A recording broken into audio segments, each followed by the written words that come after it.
Selamat pagi teman-teman, juga kepada dosen pengampu sintaksis, Bu Ratna Juwitasari MHS Hum, MHum.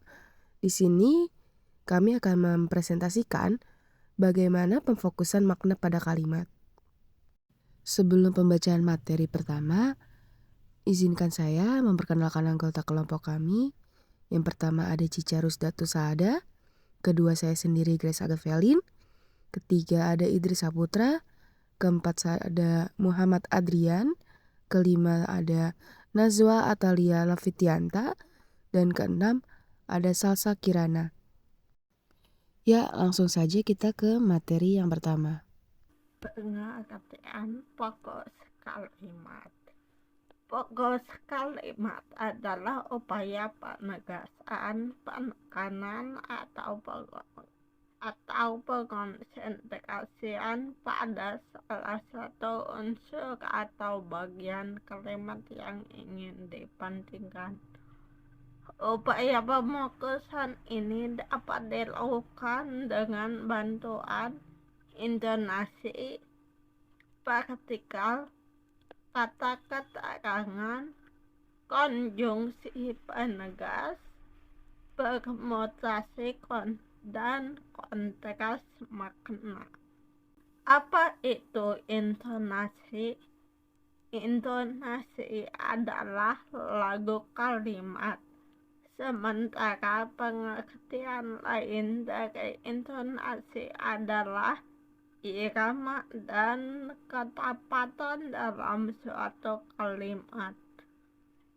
Kemudian, jika mengutip buku pendidikan bahasa Indonesia, intonasi adalah lagu kalimat atau ketepatan dalam penyajian tinggi rendahnya nada kalimat. Contohnya adalah apa maksudnya itu diakhirkan oleh tanda tanya. Apa maksudnya? Yang kedua, kita harus bekerja keras. Itu diakhiri dengan tanda titik atau tanda baca. Yang ketiga, besok pekerjaan ini harus selesai, kata ibu. Partikel yang ada untuk menyatakan fokus adalah kata yang serta gabungan pun dan lah. Aturannya adalah sebagai berikut. 1. Partikel yang ditempatkan di antara subjek dan predikat dalam sebuah kalimat.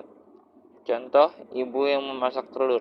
Pada kalimat tersebut maknanya lebih terfokus pada kalimat ibu atau subjeknya dibandingkan dengan ibu memasak telur yang fokusnya pada keseluruhan kalimat. Partikel gabungan lah yang ditempatkan di antara subjek dan predikat pada sebuah kalimat atau kalimat adjektifal.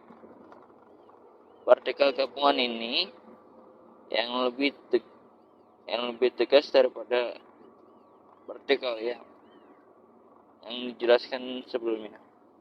Contoh, ibu yang memasak telur. Kalimat partikel gabungan lah yang ini biasanya diikuti dengan klausa penjelas yang diawali oleh kata bukan. Contoh, ibulah yang memasak telur, bukan kakak. 3. Partikel gabungan pun dan lah digunakan dengan aturan partikel pun dilekatkan pada akhir subjek, sedangkan partikel lah yang ditempatkan pada akhir predikat yang merupakan verbal intransitif. Contoh, aku pun tersenyumlah melihat tingkahnya. Oke, selanjutnya apa itu fokus makna dengan kata keterangan? Kata keterangan dapat digunakan untuk memfokuskan pada kalimat adalah kata memang, sebenarnya, sebetulnya, dan sesungguhnya. Contohnya, memang dia belum tahu apa-apa. Fokus makna pada keseluruhan kalimat. Yang kedua, dia memang belum tahu apa-apa. Fokus makna pada subjek dia. Yang ketiga, dia belum tahu apa-apa. Memang fokus makna pada belum tahu apa-apa. Contoh lainnya, sebenarnya yang mencintaimu bukan Erik. Yang kedua, yang mencintaimu sebenarnya bukan Erik. Yang ketiga, sebetulnya aku tidak tahu. Yang keempat, aku sebetulnya tahu. Yang kelima, sesungguhnya yang mengajak pergi bukan aku. Yang mengajak pergi sesungguhnya bukan aku. Fokus makna dengan konjungsi penegas. Konjungsi penegas yang biasanya dipakai dalam suatu kalimat yang dimana bentuk tersebut merupakan kata hubung yang berfungsi untuk menegaskan kata sebelumnya. Contoh konjungsi penegas biasanya menggunakan kata apalagi, yaitu, yakni, umpama, misalnya, ringkasnya, dan akhirnya. Contoh 1. Olil memiliki beberapa hobi, yaitu menggambar dan membuat lagu hip hop. Setelah Anton menyelesaikan tugasnya, akhirnya Anton bisa beristirahat. Contoh yang ketiga, Naufal sangat menyukai musik, apalagi aliran musik metal. Yang keempat, ringkasnya, Rafli sedang menunggu barang yang sudah dipesan minggu lalu. Selanjutnya, fokus makna dengan permutasi. Yang dimaksud dengan permutasi adalah memindahkan unsur kalimat ke posisi depan karena unsur tersebut ingin difokuskan maknanya. Seperti yang sudah dibicarakan tadi di depan, susunan kalimatnya seperti biasa, subjek, predikat, objek, dan keterangan. Dalam permutasi, unsur kalimat atau fungsi, kalimat yang ingin difokuskan maknanya dipindahkan ke posisi awal kalimat. Yang pertama, pemindahan predikat. Kalau fokus makna ingin ditekankan pada fungsi predikat, maka fungsi predikat ditempatkan pada awal kalimat. Namun, pemindahan fungsi predikat ini tidak begitu saja dapat dilakukan, karena harus diperhatikan dulu kategori katanya yang menduduki fungsi predikat itu. Contoh yang pertama, kalau predikatnya berupa verba intransitif, maka pemindahan predikat itu dapat dilakukan. Contoh, keluar buronan itu dari persembunyiannya. Keluar sebagai predikat, buronan itu sebagai subjek, dan dari persembunyiannya jadi keterangan. Dalam hal ini, untuk lebih terfokus lagi pada predikat, itu ditempatkan partikel lah. Contohnya, keluarlah buronan itu dari persembunyiannya. Contoh yang kedua, kalau predikatnya berupa verba transitif, maka predikat beserta objeknya harus dipindahkan sekaligus. Dan bila ingin diberi partikel lah, partikel itu harus dirangkaikan di belakang objek. Contoh, menulis suratlah dia kepada sahabatnya. Kan objeknya surat, jadi di belakang surat dikasih partikel lah. Contoh yang ketiga ya. Kalau predikatnya berupa kategori adjektiva, maka predikat ini hanya bisa dipindahkan ke posisi awal kalimat kalau subjeknya bersifat khas atau berupa wujud tertentu. Contoh, tinggi sekali gunung itu, awal kalimatnya gunung itu sangat tinggi. Predikat seperti pada kalimat gunung tinggi tidak dapat dipindahkan ke posisi awal kalimat karena subjeknya tidak bersifat khas atau tertentu. Contoh yang keempat ya. Kalau predikatnya berupa kategori nomina, maka predikat itu dapat dipindahkan ke posisi awal kalimat kalau subjeknya bersifat khas atau tertentu. Misalnya, kalimat awalnya ayahku pegawai swasta. Yang benarnya, pegawai swasta itu ayahku. Contohnya lagi, kalimat asalnya kucing itu binatang. Jadi, binatang kucing itu.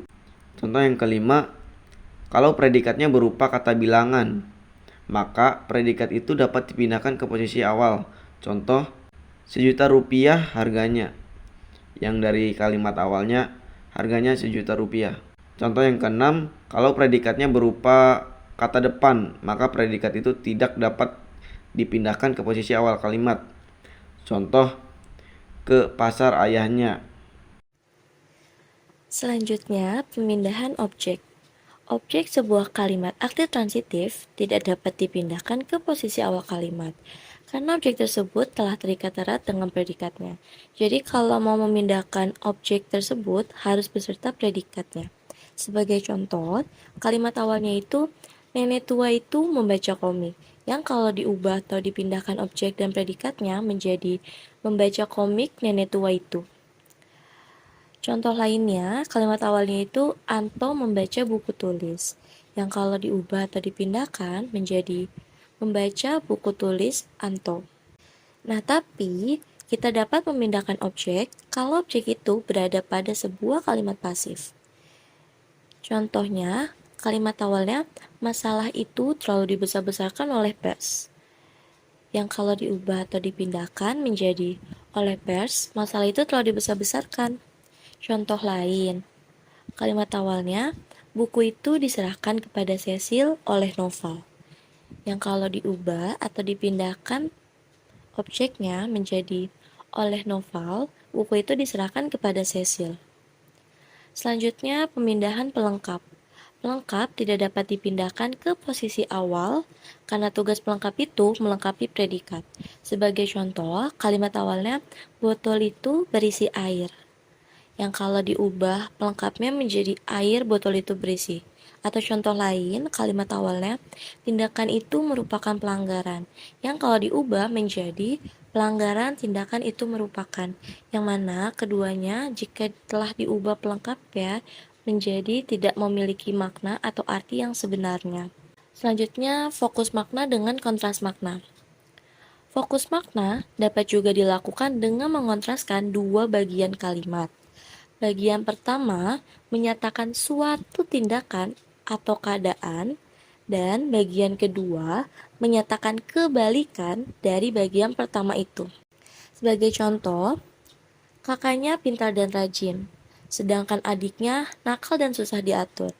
Pada bagian pertama atau kalimat pertama, yaitu kakaknya pintar dan rajin, merupakan sebuah keadaan yang menyatakan bahwa kakaknya adalah anak yang baik, karena ia pintar dan rajin. Dan pada bagian kedua atau kalimat kedua, yaitu adiknya nakal dan susah diatur, itu merupakan kebalikan dari keadaan si bagian pertama, yang mana bagian pertama itu adalah anak baik, yang kedua yaitu adiknya merupakan anak yang susah diatur atau bisa dibilang anak yang nakal.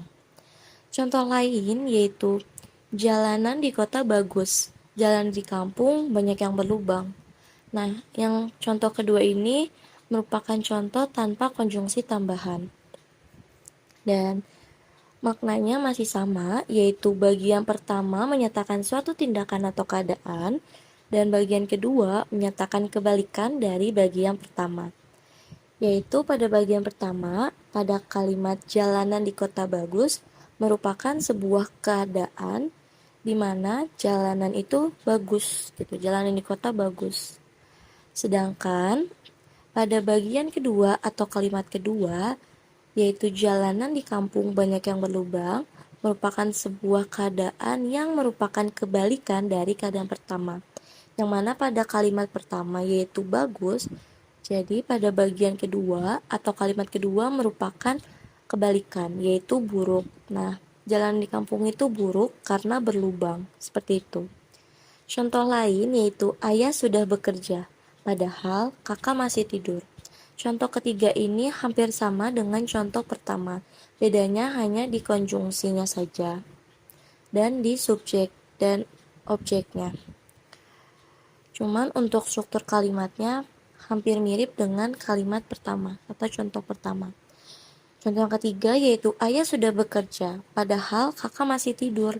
Nah, bagian pertama ini menyatakan suatu keadaan, yaitu ayahnya ini merupakan seseorang yang rajin dan bisa dibilang cukup on time, karena dia sudah bekerja. Sedangkan kakaknya atau anak pertamanya merupakan anak yang cukup malas, karena di saat ayahnya sudah pergi bekerja, ia masih tertidur. Yang mana itu merupakan kebalikan dari bagian pertama atau kalimat pertama. Baik, sekian itu presentasi dari kami.